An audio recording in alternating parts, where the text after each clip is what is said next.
Well, you know what, honestly, I realized it when we were doing Cheers that there was something great there. This has the potential to be one of the greatest shows ever now because midstream. Cheers was one of the most beloved sitcoms in television history, entertaining audiences for over a decade with its clever humor and memorable characters. While the show appeared effortless on screen, the reality behind the scenes was far more complex. Beneath the surface of the polished comedy were years of tension, personal feuds, and power struggles among the cast and crew. Recently, Kelsey Grammer shared his experiences from the show's production, revealing surprising details that have reignited one of the biggest secrets in sitcom history. One particular cast member, unexpectedly, turned the set into a place of conflict, and it's not who most people would suspect. What Grammer revealed could change everything fans thought they knew about Cheers. The series debuted on NBC in September 1982 and stood out from other shows of the time. Set in a Boston bar where, as the iconic theme song says, everybody knows your name, Cheers created a simple yet welcoming environment. The bar's warm, wood-paneled interior became the backdrop for a revolving door of quirky customers and a cast of regulars who brought heart and humor to the show. But what truly made Cheers special was its richly developed characters. At its center was Sam Malone, a smooth-talking, handsome former baseball pitcher turned bartender, played by Ted Danson. Sam was more interested in romance than running a tight ship. Across from him was Diane Chambers, played by Shelley Long, an intelligent and idealistic woman whose uptight nature often clashed with Sam's carefree attitude. Their love-hate dynamic quickly became central to the show's early success, with their witty banter and emotional depth elevating the comedy. Adding to the ensemble, Rhea Perlman played Carla Tortelli, a sharp-tongued waitress with endless sass and a chaotic family life. Nicholas Colasanto portrayed Coach Ernie Pantuzzo, Sam's kind-hearted and slow-witted fellow bartender, whose gentle demeanor made him a fan favorite. Two more unforgettable faces were George Wendt as Norm Peterson, a beer-loving, unemployed accountant, and John Ratzenberger as Cliff Clavin, a trivia-obsessed postal worker who often became the subject of ridicule for his awkward facts and delivery. Despite its strong writing and talented cast, Cheers struggled in its first season, placing 77th in the Nielsen ratings. Most shows would have been canceled, but NBC took a gamble and kept it going, believing in the show's potential. That gamble paid off. Gradually, the show built a loyal following, helped by critical acclaim, positive word of mouth, and strategic time slot changes. Viewers connected with the camaraderie at the bar, the sharp dialogue, and the chemistry among the cast, setting Cheers apart from typical sitcoms of the era. By the mid-1980s, Cheers had become a major hit. Its ratings rose steadily, making it one of NBC's biggest successes. The show also made its mark during awards season, earning an impressive 117 Emmy nominations over its 11-season run and taking home 28 wins, including 4 for Outstanding Comedy Series. From its humble beginnings, Cheers had grown into a critically acclaimed and culturally influential powerhouse. In 1984, during its third season, the show introduced a new character who would bring a major shift to the cast dynamic. That character was Dr. Frasier Crane, portrayed by then-unknown stage actor Kelsey Grammer. Initially intended as a short-term addition, Frasier would go on to become a lasting presence on the show, and beyond. At the time, Diane and Sam's relationship was going through yet another one of its frequent breaks, and the writers needed a fresh character to shake things up. Enter Frasier, a Harvard-educated psychiatrist known for his long, elaborate sentences, passion for opera and psychology, and belief that he was the most intelligent person in any room. He was introduced as Diane's new romantic partner, someone who matched her cultural sophistication and refined tastes. Initially, the role was intended to be short-lived, with no long-term plans for Kelsey Grammer to remain on the show. However, what followed took everyone by surprise. From his first appearance, Grammer's portrayal of Frasier stood out, not because of flashy antics, but due to his unique blend of dry wit, awkward confidence, and unexpected emotional depth. Though audiences didn't immediately warm to him, they were intrigued. Frasier was pompous, overly analytical, and proudly self-important, but he was also distinctively funny and left a lasting impression. The show's producers quickly recognized how well he worked, especially in contrast to characters like Sam and Carla, who had no problem mocking his pretentious demeanor. This dynamic produced some of the most memorable and humorous moments of the series. Gradually, Frasier evolved from a peripheral character into a core member of the Cheers ensemble. His storylines became more layered, and his interactions with the rest of the bar's regulars grew increasingly meaningful. Audiences began to see beyond his arrogance and into his insecurities, his longing for respect, and his struggle to find connection. No longer just Diane's boyfriend, Frasier became a vital part of the Cheers family. Grammer's performance was central to this transformation, bringing depth to a character that could have easily remained one-dimensional. Beneath the surface arrogance was a man yearning to belong in a place where he clearly didn't fit in. Despite how well Frasier's character resonated with viewers, there were mixed feelings behind the scenes about expanding the cast. Some actors reportedly feared their roles might be diminished. Nonetheless, Kelsey Grammer turned what was supposed to be a brief guest spot into an iconic television character. Today, it's nearly impossible to imagine Cheers without Frasier Crane, though few anticipated his impact at the start. While the camaraderie and humor on screen seemed effortless, the atmosphere off-screen was more complicated. Rising fame, creative disagreements, and personality clashes were beginning to surface as the pressure of success mounted. Behind the laughter was a growing storm.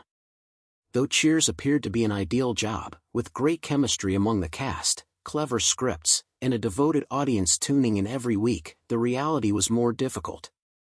As the show's popularity soared, so did the stress on its stars. Long filming schedules, constant public attention, and the emotional strain of sudden fame began to wear people down.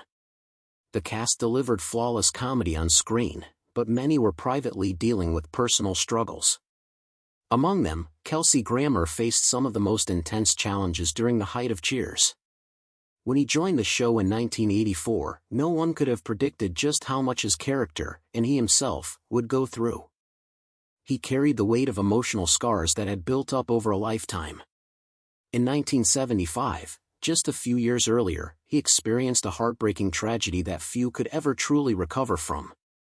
His sister, Karen Grammer, was tragically killed at only 18 years old.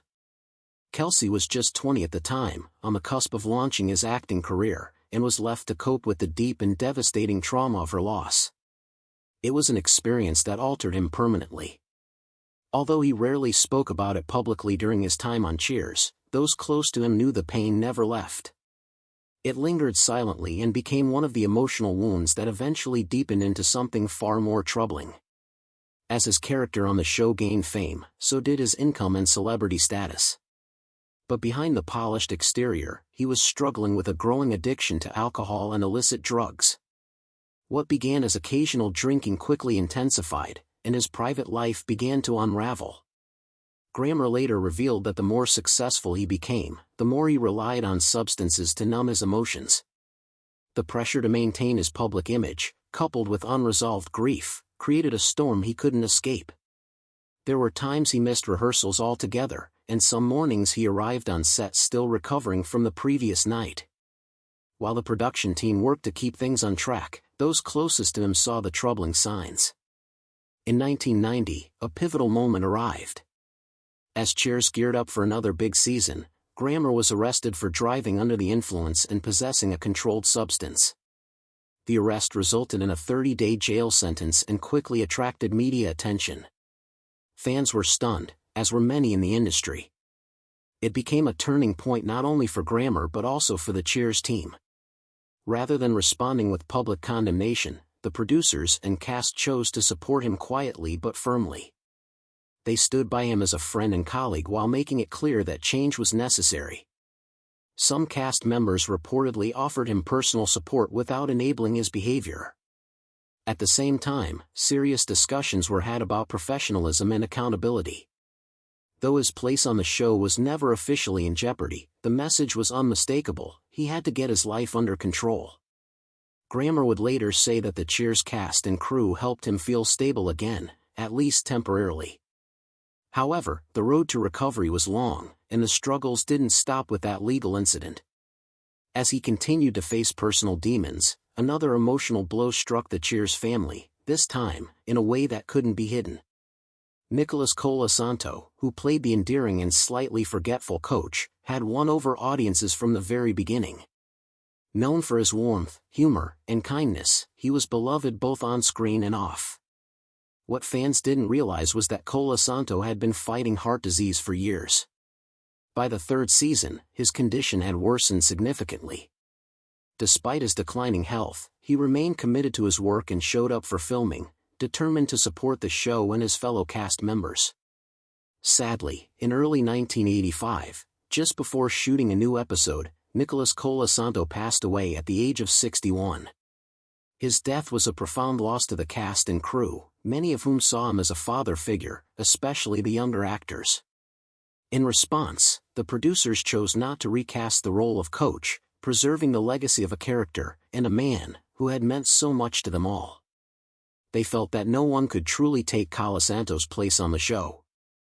So instead of recasting, they chose to quietly and respectfully retire his character, allowing the bar and the audience to experience his absence just as the cast did in real life. Later that season, they introduced a new character named Woody Boyd, played by an unknown actor at the time, Woody Harrelson. Unlike Coach, Woody was young, naive, and came from a small town in Indiana. His energy was different, but it worked. Harrelson quickly won over fans, and his natural chemistry with the rest of the cast made the transition smoother. Still, for those who had known Colasanto personally, the atmosphere on set was never quite the same. As a tribute to him, the producers placed a photo of Apache warrior Geronimo, something Colasanto had kept in his dressing room for good luck, on the main set of Cheers. The show would soon face another major shift. In 1987, Kirstie Alley joined the cast as Rebecca Howe, the new manager of the bar. Her character wasn't especially deep or intellectual. Instead, she was driven, appearance-focused, and filled with self-doubt, which opened up new comedic territory for the series. While Alley's addition brought renewed energy to the show and ratings stayed high, her personal life started to attract attention. Most notably, she was very open about her involvement with the Church of Scientology. At that time, Scientology wasn't under the same level of public scrutiny it would later face, but Alley's visible support raised some eyebrows. The media began speculating on whether her beliefs were affecting her role or her relationships on set. Inside the Cheers team, professionalism remained the norm, and Alley herself never brought her faith into her work. Still, her connection to Scientology became a quiet point of interest, especially as she grew more famous. Her private life also drew headlines, with reports on high-profile relationships and public struggles with her weight.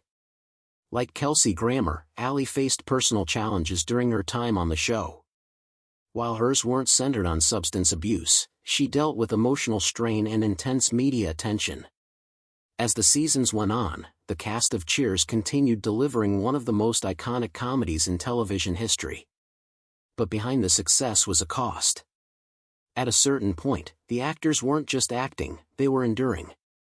Viewers saw laughter, clever dialogue, and cozy barroom moments, but behind the scenes, each cast member had their own struggles. Some dealt with pain, others with pressure, and all bore the weight of being part of something larger than themselves. Though the show appeared seamless on screen, the reality was more complex. Cheers wasn't just a sitcom, it was a group of actors carrying heavy emotional loads, each managing in their own way, yet still coming together to make TV magic week after week. The show kept pushing forward, but not every difficulty was easy to handle, and not all relationships among the cast were as warm as they appeared on screen. One of the most notable tensions existed between Shelley Long and Kelsey Grammer. Shelley Long, who played Diane Chambers, was a vital part of the show's early success. Her character was intelligent, sharp, and often at the heart of the show's best comedic moments. However, behind the scenes, Long developed a reputation for being hard to work with. Many who were part of the production have shared their own accounts of the challenges that came with working alongside her. Kelsey Grammer's relationships with fellow cast members shaped much of his experience on Cheers beyond his role as the clever psychiatrist Dr. Fraser Crane. Notably, his friendship with Kirstie Alley, who joined after Shelley Long's departure, was especially close and supportive. When Kirsty joined the cast, she and Grammer quickly realized they had more in common than just work. They connected on a personal level, and Grammer often praised Kirsty's lively and bold personality. He admired her straightforwardness and zest for life, qualities that strengthened their friendship. Kirsty's presence made the set feel like a supportive family. Grammer said her company lightened the mood even during stressful times. Their friendship was built on mutual respect and understanding, helping both grow professionally and personally. This bond became especially important during difficult periods in Grammer's life. Like many actors, he faced personal struggles, including legal issues. During these times, Kirsty's quiet but steadfast support was crucial. She offered friendship without judgment, helping him feel less isolated during his hardest moments. When Kirsty passed away in 2022, Grammer paid a heartfelt tribute. "I loved Kirsty. She was always beautiful. She just had that special something. She was a radiant human being, and it shone through everything she did." Kelsey Grammer's friendship with Kirsty was special, but he also kept good professional relationships with other cast members. The Cheers cast was large and diverse, with each actor bringing a unique style to the show. Despite their differences, Grammer was known for being professional and respectful toward his colleagues. He valued teamwork, especially on a show that depended so much on the chemistry among its cast. Grammer shared many important scenes and storylines with Ted Danson, who played Sam Malone. Although their characters sometimes clashed on screen, the actors themselves maintained a polite and professional relationship. Grammer admired Danson's leading role and experience, often learning from his co-stars' confidence and comfort in front of the camera. George Wendt and John Ratzenberger, who portrayed Norman and Cliff, were loved for their comedic timing and laid-back personalities. Grammer enjoyed their humor and how they added lightness to the show. While he wasn't as close personally with them as he was with Kirstie Alley, their working relationship remained friendly and positive. Rhea Perlman, who played Carla, was known for her sharp wit and strong character. Grammer respected her acting skills and professionalism as well. Although their characters had separate storylines, their time working together was marked by mutual respect. Overall, Grammer's relationships with his Cheers co-stars blended friendship, professional respect, and occasional distance. He recognized the importance of maintaining a good working atmosphere on such a long-running show with a close-knit cast. However, not all relationships ended smoothly, such as is with Shelley Long. Cheers was more than just a sitcom, it was a mix of talent, egos, heartbreak, and unexpected friendships. Behind the humor and applause were real people dealing with fame, personal struggles, and grief while trying to create magic on screen. Some tensions remained unresolved, adding depth to the legacy of a show still cherished decades later. No matter what you think of the behind-the-scenes drama, one thing is certain, there was always more happening at that Boston bar than met the eye. Who was your favorite Cheers character? Share your thoughts in the comments. And if you enjoyed this deep dive, be sure to like, subscribe, and hit the bell so you never miss another untold Hollywood story.